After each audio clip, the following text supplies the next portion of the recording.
తెలియజేస్తున్నాను. బ్రదర్ చాలా విషయాలు చెప్తున్నారు కానీ వాస్తవంగా నేను చాలా చిన్నవాడిని. మరి చాలా చిన్న పరిచర్యలో నేనుంటూ వచ్చాను. పరిశుద్ధాత్మ దేవుని యొక్క సహకారంతో ప్రభువు నడిపిస్తూ ఉన్నారు. ఇంతవరకు మరి నేను 25 సంవత్సరాలుగా దేవుని యొక్క సేవలో ఉన్నాను. కాబట్టి ఈ రోజున మరి దేవుని ఏర్పాటును బట్టి, పరిశుద్ధాత్మని యొక్క ప్రేరణను బట్టి ఈ రీతిగా మీతో కలిసి ఈ జూమ్ మీటింగ్ లో సహవాసం చేయడానికి ప్రభు శ్రేష్టమైన అవకాశం ఇచ్చినందుకు దేవునికి స్తోత్రాలు చెల్లిస్తూ ఉన్నాను.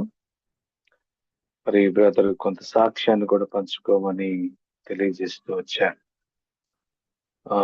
నా పేరు దేవదాస్, పి దేవదాస్. మరి నేను పుట్టడం తెలంగాణలోనే పుట్టాను. అయితే 3 అక్కలు నాకు ఉన్నారు. ఆ చివరి వానిగా నేను జన్మించాను. అయితే 3 అక్కలు అయిన దినాలు, అంటే ఆ దినాల్లో అందరూ ఆడపిల్లలే పుడుతున్నారని మా నాన్నగారికి కొంత ఇష్టం లేదు. తర్వాత మా అమ్మమ్మ గారి వాళ్ళకు కూడా కొంత ఇష్టం లేని పరిస్థితులు ఉన్నాయి. మా అమ్మ మీద కోప్పడుతూ ఉంటూ వచ్చినారు. మా అమ్మగారు మరి తన చేతిలో ఏం లేదు, అయినా కూడా ఒక కుమారుడు కావాలి అనేటువంటి ఆశతో వారు ఎదురు చూస్తూ వచ్చారు. మరలా గర్భఫలం 3వ అక్క తర్వాత దేవుడు అనుగ్రహించినప్పుడు ఇంకా మా అమ్మమ్మ గారు వాళ్ళు అస్సలు ఒప్పుకోలేదు. అయినా కూడా మా అమ్మ ఈసారి నాకు దేవుడు మగపిల్లాడిని ఇస్తే దేవుని నామం కలిసేటట్లుగా పేరు పెట్టి అలాగే దేవునికి నేను సమర్పిస్తాను అని ఒక తీర్మానం చేసుకుంటూ వచ్చాను.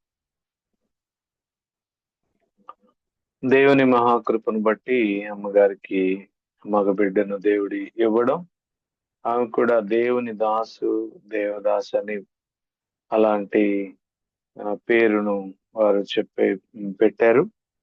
అంత మాత్రమే కాకుండా దేవునికి సమర్పించారు.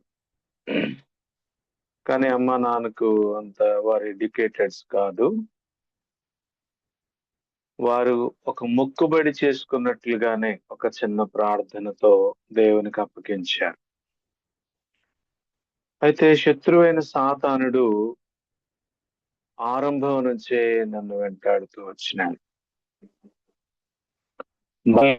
నుంచే నా జీవితాన్ని పాడు చేయాలని, నన్ను హతమార్చాలని అనేక రీతిలుగా ప్రయత్నం చేశాడు.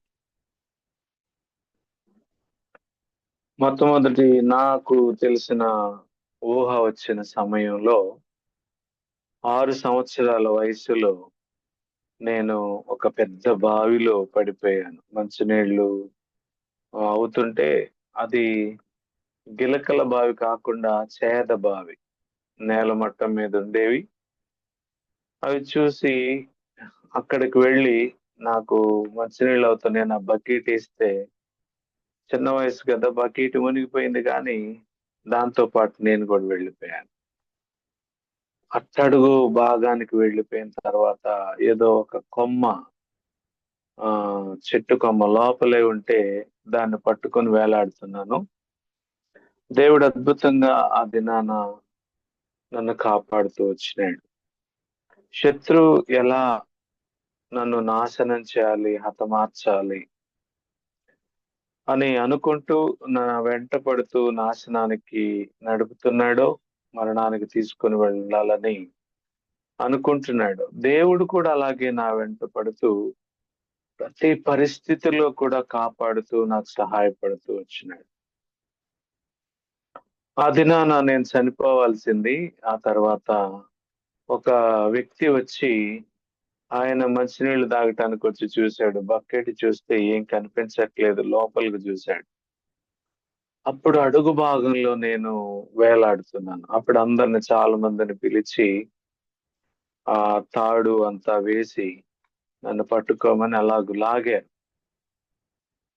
దేవుడు ఆ దినాన నన్ను కాపాడుతూ వచ్చినాడు. అలాగూ నేను ఎదుగుతున్నాను. మరి ఆ మా అమ్మ వాళ్ళు చాలా ప్రేమగా నన్ను పెంచుతున్నారు. ముగ్గురు తోడ ఒక్కడినే కాబట్టి వాగ్దానంగా పుట్టిన కుమారుణ్ణి దేవుడిచ్చాడు అని అసలు ఏడుపేంటో తెలియకుండా పెంచుతా ఉన్నారు. అలా పెంచుతా ఉన్నారు. కానీ నేను వయసు వచ్చిన కొలది చాలా రకాలైన పాపాలకు నేను ప్రభావితుడినై బలహీనమైపోయినాను. 12 సంవత్సరాల వయసొచ్చేసరికి అన్ని రకాల అలవాట్లు నాకవుతూ వచ్చినాయి. మద్యం తాగడం కానీ, స్మోక్ చేయడం కానీ, ఆహ్, ఇంకా పేకాట ఆడడం గానీ, ఇలాంటివి చాలా అసభ్యకరమైన, నీచకరమైనటువంటి దురలవాట్లన్నీ కూడా నాకొచ్చేసినాయి. ఇంకా నేను స్నేహితులతో ఎక్కువ తిరగడం, ఇలాగూ ఎక్కువగా ఇలాంటి అలవాట్లతో మునిగిపోవడం చాలా ఘోరంగా అంటే ఒక రోజుకి ఒక 20-30 గుట్కాలు అట్లా తినడం. ఎక్కువ మద్యం తాగి ఆహ్, ఎక్కడంటే అక్కడ పడిపోవడం.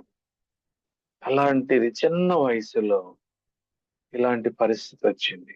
అయితే తల్లిదండ్రులు చాలా వేదన పడ్డారు, బాధపడ్డారు. వాళ్ళను కూడా గాయపరిచే పరిస్థితికొచ్చాను. ఒకవైపు నా జీవితం ఇలాంటి దుర్వ్యసనాలతో ఆహ్, భయంకరమైనటువంటి నీచమైన జీవితంలో నేను కొనసాగుతున్నాను. రెండవదిగా ఆహ్, అనేక మందితో కలిసి ఒక గ్రూప్‌గా, ఒక టీమ్‌గా వెళ్లి దొంగతనాలు చేయడం, అలాంటి మోసపూరితమైన జీవితానికి లోనవుతూ వచ్చాను. ఇది ఒకవైపు నా జీవితం. ఇదిలా ఉంచితే నేను 12 ఏటనే నాకేంటంటే చిన్న వయసు నుంచే ఒక విధమైన తలంపులొచ్చేవి. నేను అందరికంటే గొప్పవాడిగా ఉండాలి. లేదా నన్ను చూసి అందరూ భయపడాలి. సో నేనేదైనా చెయ్యాలి. అందరూ నన్ను చూసి భయపడేటట్లుండాలి అని అట్లా అనుకునేవాడిని. అలాంటి ఆలోచనలు నాకు బాల్యం నుంచే వచ్చేవి. ఆ క్రమంలో నేను ఓ గురువు గారి దగ్గరుండి నేను మాంత్రిక విద్య నేర్చుకోవటానికున్నాను. మొదటగా నేను గారడీ విద్య నేర్చుకున్నాను. ఆ తర్వాత హిప్నాటిజం కొంత మేరకు నేర్చుకున్నాను. అలాగే ఇంకా నేను మాంత్రిక విద్య చేతబడి చేయడం కానీ, చేతబడి బాగు చేయడం కానీ, అది ఎలా అనేది నేర్చుకోవాలి అనేది నాకు ఆశ. దురాత్మలన్నీ కూడా నా చేతిలో ఉండాలి. నేను చెప్పింది దురాత్మలు చెయ్యాలి అని నేననుకునేవాడిని. అలాంటి మనస్సు నాకుండేది. ఆ సమయంలో ఒక గురువు దగ్గరుండి నేనిలాంటివన్నీ నేర్చుకోవటం మొదలుపెట్టాను. ఇంకా మనుషులను వశీకరణ చేసుకోవడం, దురాత్మలను కంట్రోల్ చేయడం అనేంత వరకు నేను నేర్చుకున్నాను. ఆ తర్వాత మా రెండవ అక్క వాళ్ళ ఊర్లో ఉన్నప్పుడు నేనిది నేర్చుకుంటున్నాను. అయితే మా అక్క గమనించి "ఈడు ఇంకా పాడైపోతున్నాడు. అమ్మ వాళ్ళు అక్కడి నుంచి ఇక్కడికి పంపితే ఇక్కడింకా డ్యామేజ్ అయినాడు. కాబట్టి నేను మళ్ళీ అమ్మ నన్ను అంటుందేనని" మా అమ్మ దగ్గరకు అక్క పంపించారు. అయితే ఇలాంటివన్నీ కూడా ఇంకా నేను చేయడం కొంత మనుషులను వశీకరణ జేసుకోవడం, ఇలాగ కొన్ని పాపయుక్తమైన జీవితంలో నేను కొనసాగుతూ వచ్చాను. నేనింకా ఎవరిని చంపడం అనేటువంటిది చేయలేదు. చంపే అంత కూడా నేను నేర్చుకోలేదు. కానీ దురాత్మలను కంట్రోల్ చేయడం, తర్వాత మనుషులను వశీకరణ చేసుకోవడం అనేది నేర్చుకున్నాను. ఇంకా కొన్ని చెట్లతో నేను కొన్ని ప్రయోగాలు, వేర్లు, జిల్లేడు పాలు, తర్వాత ఇంకా రకరకాల చెట్ల ఆకులు అవన్నీ కూడా తీసుకొని ఏదో ఒక మెడిసిన్ నేను తయారు చేయాలి. నేనేదో గొప్పవాడిని అవ్వాలి. అట్లా అనుకునేవాడిని. జిల్లేడు పాలు తాగుతూ, జిల్లేడు వేర్లు తింటూ, జిల్లేడు ఆకులు నములుతూ అట్లా ఇంకా కొన్ని రకాల అది నాది 13వ సంవత్సరం. అది 13వ సంవత్సరం. కాబట్టి ఇలా జరుగుతా ఉంది. హ్మ్. నేను అప్పటికే కు మనుషులకి కొన్ని మందు పెట్టడం అట్లాంటివి అంటారు కదా! అవి నేను నేర్చుకున్నాననమాట. సో, ఆ రోజుల్లోనే నాకు అంటే 4లో 92 నుంచి 94 వరకు అట్లా అప్పుడే 30 రూపాయలు ఇచ్చిన దగ్గర అది ఆ మందు తీసుకొని వెళ్ళేవారు. స్త్రీలైనా, పురుషులైనా ఒక వ్యక్తిని లోబరుచుకోవాలి అనంటే, లేక భర్త గాయపరచకుండా నా మాటే వినాలి అంటే, అట్లాంటిది అన్నమాట అది. సో, ఇలా రకరకాలుగా నేను నా జీవితం పాడైపోతా ఉంది. ఇది ఒకవైపు. మరొక వైపు ఆహ్, కూడా నా జీవితంలో ఉంది. అదేమిటి అంటే నాకు ఆహ్, ఇంకా ఏజ్ పెరుగుతున్న కొద్దీ అంటే ఆహ్, నాకు 12 సంవత్సరాలకే చాలా హైట్ చాలా బలంగా, దృఢంగా తయారవుతూ వచ్చింది. నాకు 17, 18 సంవత్సరాల వయసుకి ఇంకా నేను ఈ రాజకీయం వైపు ఆకర్షించబడి, ముఖ్యంగా అదేదో చేయాలని కాదు గానీ, ఒక రౌడీగా ఉండాలి. దానికే గదా ఎవరైనా భయపడేది అనేది మళ్ళీ ఆ విధంగా ఉండి, ఒక రౌడీ బ్యాచ్‌లో ఉండి, హత్య చేసే వరకు వెళ్ళాను. కానీ బై గాడ్స్ గ్రేస్ ఏంటంటే, ఆ దినాన మేము వెళ్ళిన వ్యక్తి లేడు, దొరకలేదు. మిస్ అయినాడు. కారణాన్ని బట్టి నేను హత్య చేయలేదు.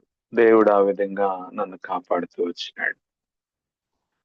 ఇట్లా అనేక రకాలైనటువంటి పాపాల్లో నేను మునిగిపోతూ వచ్చాను. నా ఘోరమైనటువంటి జీవితం. సాతాను చేతిలో నేను ఒక కీలుబొమ్మనైపోయినాను.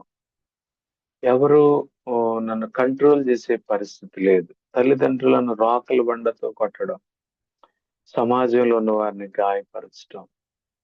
ఇలా నా జీవితం అంతా కూడా చాలా ఘోరమైనటువంటి నీచమైన స్థితిలోనికి దిగజారిపోయింది. తల్లిదండ్రులు కొన్నిసార్లు భయంతోనే 2 మంచాలు అటు ఇటు ఏసుకొని మధ్యలో ఒక మంచం ఏసి నాకు కాపలాగా కాసేవాడు. అంటే వెళితే ఎక్కడ చనిపోతాడో ఒక్కడే కుమారుడు, ముగ్గురు తోడబుట్టాడు. ఈ కుమారుడిని ఎట్లా పోగొట్టుకోవాలని తల్లిదండ్రులు ఎంతో వేదన పడ్డారు. అయినా కూడా నేను ఏనాడు తల్లిదండ్రుల మాట వినలేదు. వారికి లోబడలేదు స్నేహితులారా. సాతాను చేతిలో కీలుబొమ్మనయ్యాను. పాపానికి బానిసనయ్యాను. అన్ని రకాల దురలవాట్లకు లోనైపోయాను.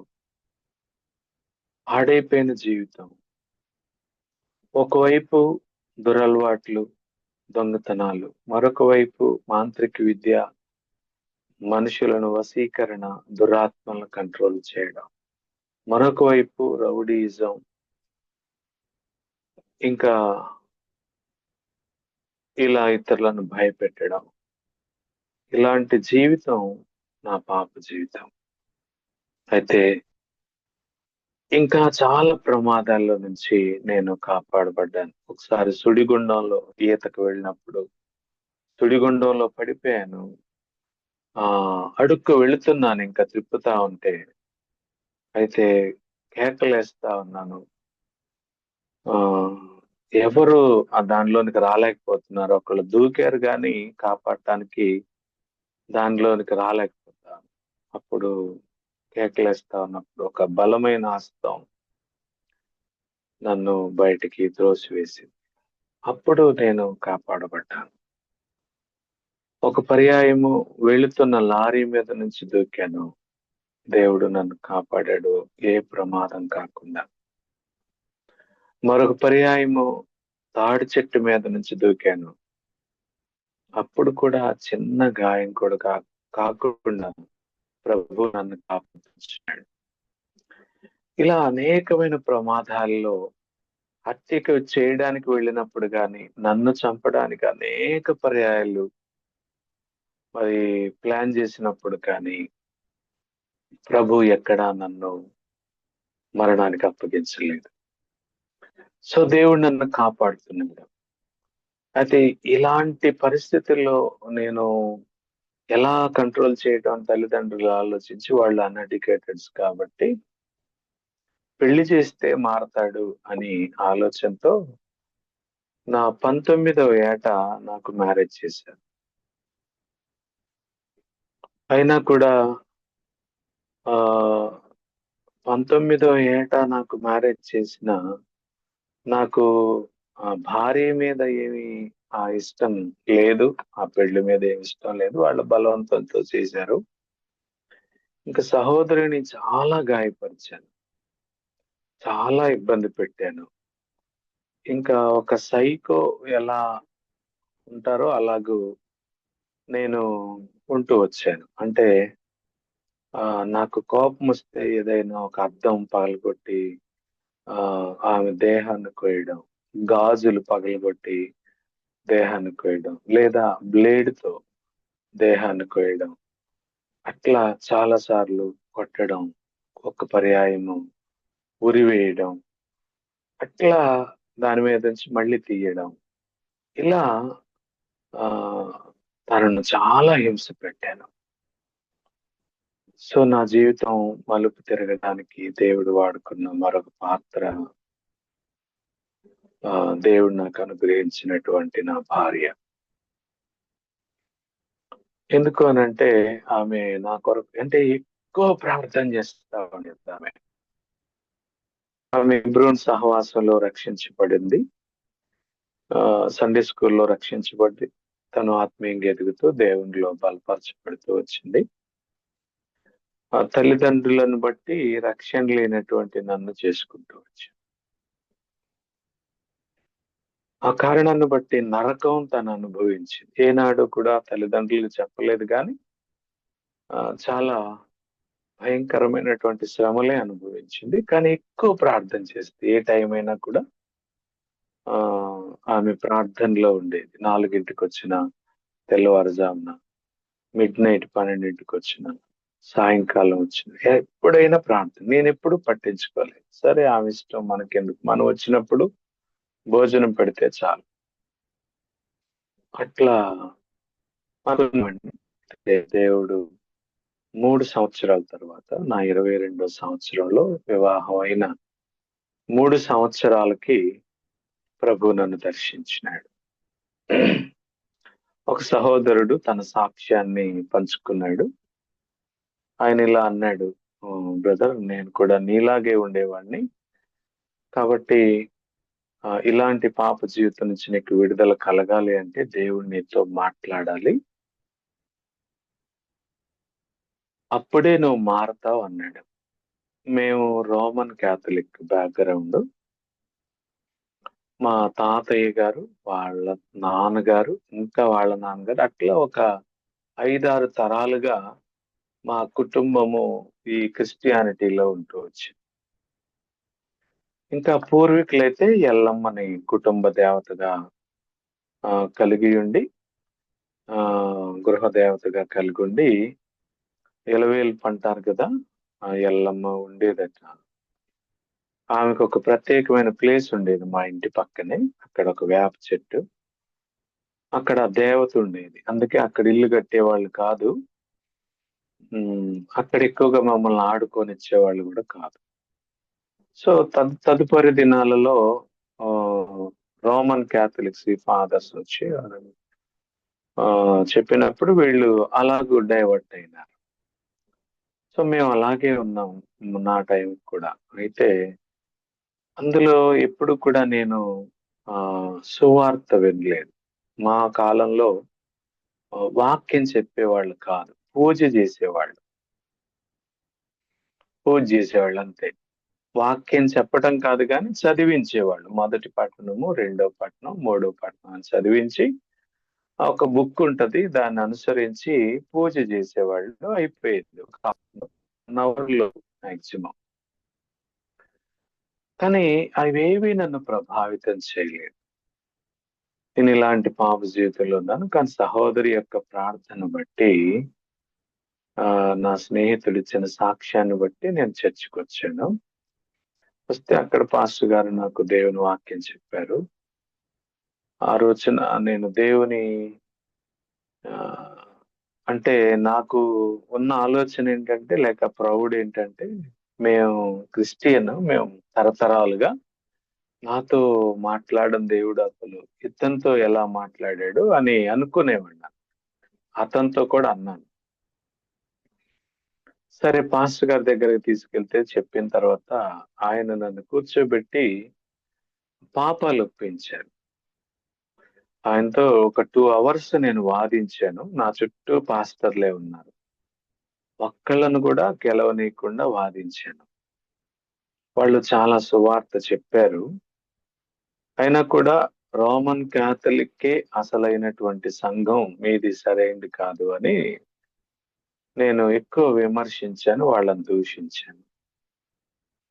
అలా నేను మాట్లాడినప్పుడు ఇంక వాళ్ళు గెలవలేక వదిలేశారు. ఇట్లాంటి మూర్ఖుడికి మనం చెప్పలేము. పోనీయండి అని. అయితే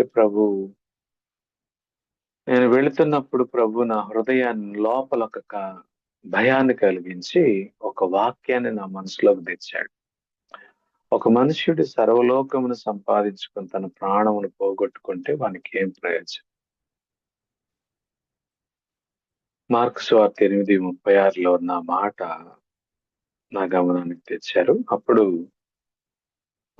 నాకు భయం వేసింది. పాస్టర్ గారి దగ్గరకు వచ్చి దేవుని నమ్ముకోవాలంటే ఏం చేయాలని అడిగాను. అప్పుడు ఆయన వెంటనే వచ్చి నన్ను మందిరంలోనికి తీసుకుని వెళ్ళి నాతో పక్కన కూర్చోబెట్టుకొని తన పాపాలు నేను చెప్పినట్టు చెప్పని ఒక అరగంట సేపు ఒప్పించాడు. అయితే అవన్నీ కూడా నేను చేసే పాపాలు. చేసినటువంటి పాపాలే. అయితే నా వెనకేం తెలుసు అనుకున్నాను. చాలా ఆశ్చర్యపోయాను. కాబట్టి ఆ పరిస్థితిలో ప్రభు నన్ను దర్శించారు. నాకు సహాయం చేశారు. నా విషయంలో గొప్ప కార్యం చేస్తూ వచ్చారు. 3 దినాలు నా పాపాలను ఒప్పుకున్నాను. ప్రభు 3వ దినాన నా కుమారుడా నీ పాపాలు క్షమించబడ్డాయి. నేను నీకు రక్షణ ఇస్తున్నాను. దాన్ని అంతం వరకు కాపాడుకోవాలి అని ప్రభు తన స్వరాన్ని వినిపించారు. తెల్లవారుజామున 4 గంటలకు ఆ పులిపీట దగ్గర నేను మోకరించినప్పుడు పులిపీఠం మీద నాకు ఒక ప్రత్యక్షత కలిగింది. యేసుక్రీస్తు వారి శిలువలో వేలాడుతున్నారు. ఆయన భయంకరంగా ఆయన దేహం అంతా కూడా రక్తంతో నిండిపోయింది. అంతా చీలికలు పేలికలైన దేహాన్ని నేను చూస్తున్నాను. కింద భాగంలో ఒక తెల్ల ఆవు దూడ ఉంది. పైనుంచి రక్తం చింది పడుతున్నప్పుడల్లా దాని మీద ఎప్పుడైతే ఆ రక్తం యొక్క బిందువులు రుధిరధారలు పడ్డాయో అప్పుడు అది గంతులు వేస్తా ఉంది. అప్పుడు ప్రభు స్వరం నాకు వినిపించింది. నా కుమారుడా నీ పాపాలు క్షమించబడ్డాయి. నేను నీకు రక్షణ ఇస్తున్నాను, అంతవరకు దాన్ని కాపాడు. ప్రభు అలాగూ నన్ను రక్షించారండి. అదే సంవత్సరం మళ్ళీ నన్ను సేవలోనికి తీసుకొని వచ్చారు. సో దేవుడు ఈ సేవలో అనేకమైన కఠినమైన పరిస్థితులు గుండా వచ్చాం. ఒక పర్యాయం 10 దినములు ఆహారం లేని పరిస్థితి ఉంటూ వచ్చింది. ఒక పర్యాయం 2 పిల్లలు కలిగిన తర్వాత మరి పిల్లలకు భార్యకి చూస్తూ 30 దినాలు ఆహారం లేకుండా మంచినీళ్ళు మాత్రం తాగుతూ మరి ఒక మామిడి తోటలో కూర్చొని ప్రార్థన చేస్తూ, సంఘం లేక, మరి ఏ ఆధారం లేక, ఒక్క రూపాయి కూడా ఎక్కడ నుంచి వచ్చేది లేక ప్రభు వైపు చూస్తూ మరి దేవుని సేవలో విశ్వాసంతో కొనసాగిన. అయినా ఇప్పుడు నేను మరణించలేదు. అంటే 21 రోజుకే చనిపోతాడు అంటారు కదా. కానీ ప్రభు నాకు కృప చూపించినాడు. ఇలా దేవుడు మా సేవలో కూడా ఎన్నో కష్టాలు అనేక పర్యాలు ఇప్పటికీ ఒక 10-15 సార్లు బైక్ యాక్సిడెంట్స్, కార్ యాక్సిడెంట్స్ అన్ని కలిపి ఒక 15 సార్లు అయ్యాయి. సో కానీ ఎప్పుడు మేజర్ ప్రాబ్లం మాకు రాలే. అంటే యాక్సిడెంట్లు ఎలాంటివంటే చాలా పెద్దవే. 2 పర్యాయాలు నా కారుని ఒకే టైంలో 2 సార్లు, ఒకసారి గుద్దితే చుట్టూ తిరుగుతా ఉంది కారు, మళ్ళీ వచ్చి గుద్దింది కంట్రోల్ ఒక లారీ. అట్లా చాలా డ్యామేజ్ అయిపోయింది. కానీ ప్రభు చిన్న అపాయం కూడా నాకు కలగనీయలేదు. ఇలా దేవుడు ఎన్నో అద్భుతాలు చేశాడు. ఇంక ఈ సేవలో దేవుడు ఎన్నో ఆశ్చర్య కార్యాలు చేశాడు. 24 సంవత్సరాలు 16 సంవత్సరాలు పిచ్చిదానిలాగా ఉన్నటువంటి ఒక సహోదరి, ఎవ్వరు బాగు చేయలేని స్థితిలో చివరికి గొలుసులతో కట్టేసి పాయిజన్ ఇంజెక్షన్ చేయాలి అనుకున్నటువంటి ఆ సహోదరి కోటీశ్వరరాలు, డబ్బుంది కానీ ఆరోగ్యం లేదు. అలా ఆమె కోసం బాగు చేయించాలని వాళ్ళ నాన్నగారు వెళితే ఆయన చనిపోయాడు. బాగు చేయించాలని వాళ్ళ అమ్మగారు వెళ్తే ఆమె చనిపోయింది. వాళ్ళ పెద్ద భర్త బావగారు ఆయన చనిపోయాడు. అయితే దేవుని కృపను బట్టి ఆ దినాల్లో మేము సేవలోనికి వచ్చినాం ఖమ్మంలో. అప్పుడు ప్రభు ఆ భారం ఇచ్చాడు ఆమె కొరకు. 1.5 year మోకాళ్ళ అనుభవం కలుగున్నాం. ఆమె కొరకు ఎంతో భారంతో ప్రార్థన చేశాం, ఉపవాస ప్రార్థనలు చేశాం. ప్రార్థన చేసినప్పుడల్లా, ఆమె వచ్చి ప్రార్థన చేయించుకున్నప్పుడల్లా అనేకమైన దురాత్మలు 1, 2, 3 అట్లా వెళ్ళిపోయాయి. అట్లా అనేక దురాత్మల నిలయంగా ఆమె ఉంటూ వచ్చాం.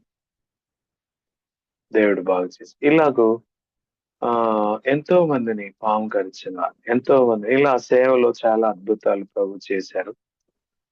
కాబట్టి దేవుని వాక్యంలో కూడా మనం 2 తలంపులు మనం చూస్తే రోమీలకు రాసిన పత్రికలో 12వ అధ్యాయంలో నేను మొదటి 2 వచనాలు చదువుతున్నానండి. కాబట్టి సహోదరులారా, పరిశుద్ధమును దేవునికి అనుకూలమునైన సజీవ యాగముగా మీ శరీరములను ఆయనకు సమర్పించుకొనుడని దేవుని వాత్సల్యమును బట్టి మిమ్మల్ని బ్రతిమాలుకొంచు. ఇట్టి సేవ మీకు యుక్తమైనది. మీరు ఈ లోక మర్యాదను అనుసరింపక ఉత్తమమును అనుకూలమును సంపూర్ణమునయున్న దేవుని చిత్తమేదో పరీక్షించి తెలుసుకున్నట్లు మీ మనస్సు మారి నూతన మొగట వలన రూపాంతరం పొందడి.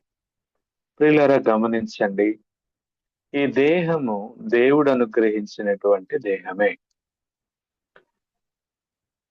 ఎందుకంటే ఈ దేహాన్ని దేవుడే సృష్టించాడు.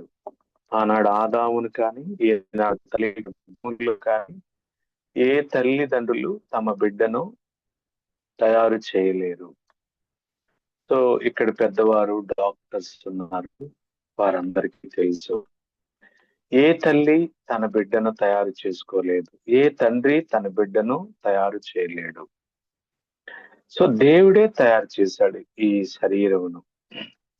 అయితే ఇక్కడ ఏమంటున్నాడు అనంటే అపోస్తలుడైన పౌలు, కాబట్టి సహోదరులారా, పరిశుద్ధమును దేవునికి అనుకూలమునైన సజీవ యాగముగా మీ శరీరములను సమర్పించుకొనుడి. ఈ 12వ అధ్యాయము 3 రకాల సంబంధం, రిలేషన్షిప్ ఎలా ఉంది. మొట్టమొదటిది ఏంటంటే దేవునితో సంబంధం. రెండవదిగా 1 నుంచి 2 వచనాలు దేవునితో సంబంధం. 3 నుంచి మనం చూస్తే 16వ వచనం వరకు అది మనుష్యులతో సంబంధం లేక సంఘముతో సంబంధం. మూడవది 17 నుంచి ఆఖరి వరకు శత్రువులతో మనకుండే సంబంధం. దీనిని గురించి తెలియజేయబడతా ఉంది. కాబట్టి ఇక్కడ మనం చూస్తే మొట్టమొదటిగా మొదటి సంబంధం, ఈ దేవునితో మానవులకుండే సంబంధం అనే దాని గురించి 3 పాయింట్స్ ఇక్కడ ఉన్నాయి. మొట్టమొదటిది, మీరు దేవునికి మీ శరీరములను సమర్పించుకొనుడి. రెండవది, మీ మనస్సులను దేవునికి సమర్పించుకొనుడి. మూడవది, మీ చిత్తమును దేవునికి సమర్పించుకొనుడి. ఈ మొదటి 2 వచనాల్లో ఈ 3 పాయింట్స్ మనం చూస్తాం. అయితే ఈ మొట్టమొదటిది ఏంటంటే మీ శరీరములను దేవునికి సమర్పించుకున్నాడు. కానీ దేవుని చేత సమర్పించబడిన ఈ శరీరం రాను రాను ఏమైపోయింది, ఈ దేహం అంతా ఒక పాప నివాస స్థలముగా మారిపోతూ వచ్చింది, పాపానికి నిలయంగా మారుతూ వచ్చింది. ఎందుకు అంటే కొరింథీయులకు రాసిన 2వ పత్రిక 11వ అధ్యాయంలో 3వ వచనంలో ఇలాగ రాయబడుతూ వచ్చింది, మీ దేహములు సర్పము చేత మీ మనసులు చెరుపబడి అంటున్నాడు. ఇక్కడ మనం చూస్తాం, సర్పము తన కుయుక్తి చేత హవ్వను మోసపరిచినట్లు మీ మనసులను చెరుపబడి.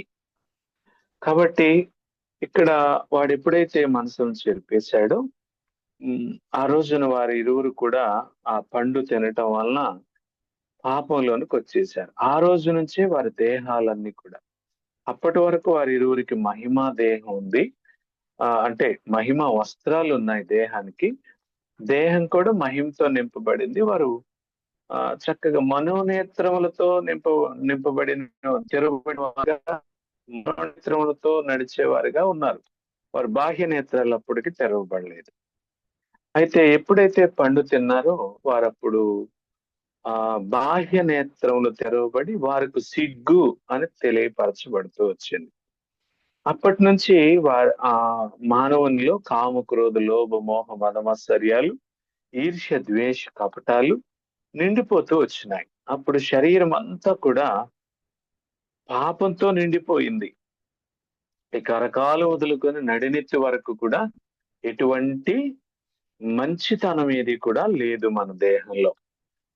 మన కన్నుల్లో పాపం, మన యొక్క పెదవుల్లో పాపము, మన మనస్సులో పాపం, మన రక్తములో పాపము, మన హృదయములో పాపం, మన బ్రెయిన్ అంతట్లో పాపం, ఇంకా మన కాళ్ళు, చేతులు, ఎవ్రీథింగ్, దేహం అంతా పాపంతో నిండిపోయింది. అయితే ఈ పాపాన్ని ఎవరు తీసివేయగలరు? డాక్టర్స్ గా ముఖ్యంగా ఏ ప్రాబ్లం వచ్చినా డాక్టర్ దగ్గరకు వెళ్తాం. డాక్టర్ జ్వరం వచ్చింది, అలాగా ఏ స్థాయిలో ఉంది, 101, 102 ఇట్లా చూసి ఒక మెడిసిన్ రాస్తున్నారు దాని తీవ్రతను బట్టి. ఇంకొక బ్రదర్ కి ఏదో ప్రాబ్లం వచ్చింది, ఆయనకు కంటి ప్రాబ్లం వచ్చింది, ఆ కన్ను తీసివేయాల్సి వచ్చి వేరే కన్ను గవ్వ కన్ను పెట్టారు. నిన్న ఈ రోజు విజయవాడలో మా పెద్ద మామయ్య గారికి ఏదో ప్రాబ్లం వచ్చింది. అయితే ఆయన కాలు తీసివేయాలని చెప్పారు. అంటే కాలు తీసేస్తారు. ఇట్లా డాక్టర్ గారు ఇది చేయగలడు. కాలు తీసి అవసరమైతే ఇంకో ఆర్టిఫిషియల్ కాలు, ఆ లెగ్ ఏదైనా అమర్చగలరు. కన్ను తీసి కన్ను వేయగలరు. కానీ డాక్టర్, నా మనస్సులో ఉన్న పాపం, నా హృదయంలో ఉన్న పాపం, నా కన్నులో ఉన్న పాపం తీసివేయగలరా అంటే ఏ డాక్టర్ కూడా తీసివేయలేరు. ఏ ఇంజనీర్ కూడా తీసివేయలేదు. ఏ టెక్నాలజీ తీసివేయలేదు. కాబట్టి దేహాలన్నీ అపవిత్రమైపోయినాయి. మన దేహం అంతా కూడా పాపంతో నిండిపోయింది. దేవుని వాక్యంలో చాలా విషయాలు ఉన్నాయి శరీరాన్ని గురించి. మనకు ఇదే రోమీలకు రాసిన పత్రిక 7వ అధ్యాయం 18వ వచనంలో ఇలా ఉంది. నా యందు అనగా నా శరీరమందు మంచిది ఏదియు నివసింపదని నేను ఎరుగుదును అంటున్నాడు. అసలు శరీరంలో మంచిదే లేదు అని చెప్తా ఉన్నాడు. ఇంకా మనం చూస్తే గలతీలకు రాసిన పత్రిక 5వ అధ్యాయం 19-21 వచనాల వరకు చూస్తే శరీర కార్యములు స్పష్టమై ఉన్నవి అని మనం చదువుతాం. అక్కడ ఉన్నటువంటి ఆ భయంకరమైనటువంటి ఆ పాపములు ఏంటో కూడా మనం బాగా ఎరుగుదాం. ఈ శరీర కార్యములు స్పష్టమై ఉన్నవి. అవి జారత్వము, అపవిత్రత, కామకత్వం, విగ్రహారాధన, అభిచారము, ద్వేషము, కలహము, మత్సరం, క్రోధములు, కక్షలు, భేదములు, విమతములు, అసూయలు, మత్తతులు, అల్లరితో కూడిన ఆటపాటలు ఈ విధంగా ఉన్నాయి. ఇంకా మనం శరీరమును గురించి చూస్తే 2 కొరింథీ 4:16లో అది నశించిపోయేదిగా దేవుని వాక్యం చెప్తా ఉంది. యేసుక్రీస్తు వారు చెప్పినట్లు మత్తయి సువార్త 26:41లో మనం చూస్తే అక్కడ శరీరం బలహీనమైందని రాయబడుతూ వచ్చింది. యోహాను సువార్త 6వ అధ్యాయంలోనికి వచ్చినప్పుడు అక్కడ కూడా యేసుక్రీస్తు వారు శరీరం కేవలం నిష్ప్రయోజనమైనది అని 63వ వచనంలో యేసుక్రీస్తు వారు చెప్పినట్లుగా మనం చూస్తాం. శరీరం బలహీనమైనది, శరీరం నిష్ప్రయోజనమైనది, శరీరము నశించిపోయేది అని మనం చూస్తా ఉన్నాం. ఇది చిరకాలం ఉండదు. కాబట్టి ఈ శరీరము శాశ్వతమైంది కాదు. కానీ ఈ శరీరం మనకు అవసరం. ఈ శరీరం లేకుండా మనం ఈ లోకంలో దేవుని మహింపరచలేం. కాబట్టి దేవుడు మనకు శరీరాన్ని ఇచ్చాడు పవిత్రంగా ఉండాలని. కానీ శరీరం చాలా మనల్ని సాతానుడు దీన్ని స్వాధీనం చేసుకున్నాడు. నేను ఇందాక చెప్పాను కదా, వశీకరణ చేసుకున్నాడు. గతంలో మేము కూడా ఎలాగ చేసాం, మాంత్రిక విద్యల వలన కొన్ని చెట్లు రసం వలన కూడా మనుషులను మరల్చుకోవచ్చు. అయితే సాతానుడు కూడా అలాగే చేశాడు. అయితే ఇప్పుడు శరీరానుసార్లు ఏం చేస్తారంటే శరీర కార్యాల మీదే మనసు ఉంచుతారు. అంటే ఈ కామ, క్రోధ, లోభ, మోహవాద, మత్సర్యాలు. అంత మాత్రమే కాదు, శరీరానుసారమైన మనస్సు ఎలాంటిదంటే మరణం. అంత మాత్రమే కాదు, నేను రోమాపత్రిక 8వ అధ్యాయం చెప్తున్నాను 5వ వచనంలో. అలాగే 6వ వచనంలో శరీరానుసారమైన మనస్సు మరణం. 7వ వచనంలో రోమాపత్రిక 8వ అధ్యాయం 7వ వచనంలో ఏలైనగా శరీరానుసారమైన మనస్సు దేవునికి విరోధమైనది. రెండో భాగం, అది దేవుని ధర్మశాస్త్రమునకు లోబడదు, ఏమాత్రం లోబడదు, నేరదు. 8వ వచనంలో కాగా శరీర స్వభావం గలవారు దేవుని సంతోషపరచ నేరరు. తర్వాత 12వ వచనం, శరీరానుసారంగా ప్రవర్తించుటకు మనం రుణస్థులం కాదు. తర్వాత 13వ వచనం, శరీరానుసారంగా ప్రవర్తించిన యెడల చావవలసిన వారయ్యుందురు. ఇక్కడ 7 విషయాలు ఉన్నాయి. ఇదంతా దేవునికి విరోధమైనటువంటిది ఈ శరీరం అనడానికి రోమపత్రిక 8వ అధ్యాయంలోనే 7 విషయాలు ఉన్నాయి. అయితే ప్రభు చెప్తున్నాడు, ఈ రోజున మన జ్ఞాపకం ఏంటంటే కాబట్టి సహోదరులారా, మీ శరీరములను సజీవ యాగంగా ఆయనకు మీరు సమర్పించుకొనుడు అని దేవుని వాత్సల్యతను బట్టి మిమ్మల్ని బ్రతిమాలుకొనుచున్నానని అపోస్తలుడైన పౌలు మన గమనానికి తీసుకొస్తున్నాడు. ఈ దేవుని వాక్యం పరిశుద్ధాత్మతో వ్రాయబడినటువంటి వాక్యం. పరిశుద్ధాత్ముడు ప్రేరేపించినప్పుడు మానవును రాస్తూ వచ్చినారు. కాబట్టి గమనించండి, ఈ రోజున మన దేహంతో మనం ఏం చేస్తున్నాం? అయితే దేవుని యొక్క వాక్యం సెలవిస్తాం. అయితే ఏమంటున్నాడు అనంటే, ఇది దేవుని వరముగా ఇవ్వబడిన దేహం, దేవుని చేత నిర్మించబడిన దేహం. అయితే ఏం చేయాలి అంటే, మీ దేహము దేవుని వలన మీకు అనుగ్రహింపబడి మీలోనున్న పరిశుద్ధాత్మ కాలమైనదని మీరు ఎరుగరా? కాబట్టి మీరు మీ సొత్తు కారు. కాబట్టి మీ దేహముతో దేవునిని మహింపరచుడి అని కొరింథీయులకు రాసిన మొదటి పత్రిక 6వ అధ్యాయంలో 19, 20 వచనాల్లో వ్రాయబడటం మనం చూస్తాం. ఈ దేహంతో మనం దేవుణ్ణి మహిమపరచాలి. అదే దేవాతి దేవుడు కోరుకుంటా ఉన్నాడు. అంత మాత్రమే కాదు, రోమపత్రిక 6వ అధ్యాయం 13వ వచనంలో మన దేహంలో ఉన్న ప్రతి అవయవాన్ని దేవుని నీతికి సాధనాలుగా అప్పగించుకోండి అని చెప్పినాడు. దేవుని నీతికి సాధనాలుగా, నీతి సాధనాలుగా వాటిని అప్పగించుకోవాలి. అదే దేవాతి దేవుడు చెప్పినాడు. ఎందుకు అనంటే, ఈ దేహం ఒక రోజున మార్పు చెందుతుంది. మొదటి కొరింథీ 15వ అధ్యాయంలో 51, 52 వచనాల్లో చెప్పబడింది. ఏంటి అని, నేను మీకు ఒక మర్మము తెలియచేయుచున్నాను అంటాడు అక్కడ పౌలు గారు. ఏమిటి అని అంటే, మనం చనిపోం కానీ మన దేహంలో మార్పు చెందుతుంది. మనము మార్పు పొందుదాము అంటున్నాడు. సో ఈ దేహము మార్పు చెందుతుంది. ఎలా అంటే, ఫిలిప్పీలకు రాసిన పత్రిక 3వ అధ్యాయంలో ఇక్కడ చక్కగా చెప్పబడుతూ వచ్చింది. 21వ వచనంలో మనం చదువుతాం. చూడండి, ఆయన ఏమంటాడంటే, సమస్తమును తనకు లోబరుచుకొన జాలిన శక్తిని బట్టి ఆయన మన దీన శరీరమును తన మహిమ గల శరీరమునకు సమరూపము గల దానిగా మార్చును. మన దీన శరీరమును తన మహిమ గల శరీరమునకు, యేసుక్రీస్తు పునరుద్ధానుడై లేచిన ఆ మహిమా శరీరమునకు సమానమైనటువంటి దానిగా మన శరీరాలను కూడా దేవుడు మారుస్తాడు. ఒకవేళ మనం ఈ లోకంలో చనిపోకుండా దేవుని రాకడొస్తే మనకు 6 అడుగుల భూమి అవసరం లేదు, బాక్స్ అవసరం లేదు,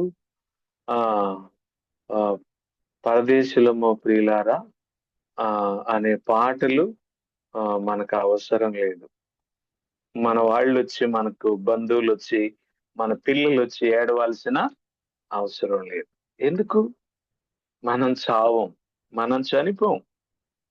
ఎందుకంటే ప్రభు చెప్పాడు, పునరుత్థానమును జీవమును నేనే, నా యందు విశ్వాసం ఉంచువాడు చనిపోయినను బ్రతుకును, బ్రతికి నా యందు విశ్వాసం ఉంచువాడు ఎన్నటికీ చనిపోడు. సో కాబట్టి బ్రతికి ఆయన యందు విశ్వాసం ఉంచేవాడు అంటే అర్థం ఏంటంటే, మనం సజీవులుగా ఉన్నప్పుడు, విశ్వాసం కలిగి ఉన్నప్పుడు, ఇప్పుడు ప్రభు వస్తే ఇంకా మనం చనిపోం. మనకి సమాధి కార్యక్రమాలు అవసరం లేదు. యేసు ప్రభువుని నమ్ముకొని చనిపోయిన వారు ఉన్నారు, వాళ్ళు లేస్తారు, ఓకే. కానీ ఇప్పుడు ప్రభు రాకడొస్తే ఈ రోజున మనం చనిపోం, కానీ మన దేహములు మార్పు చెందుతాయి. ఇది యేసుక్రీస్తు పునరుద్ధానుడైన దేహానికి సమానమైన దానిగా, మహిమ గల శరీరమునకు సమరూపము గల దానిగా మార్చబడుతుంది. మన దేహాలు మహిమా శరీరముగా మార్చబడతాయి, మహిమా దేహాలుగా మార్చబడతాయి.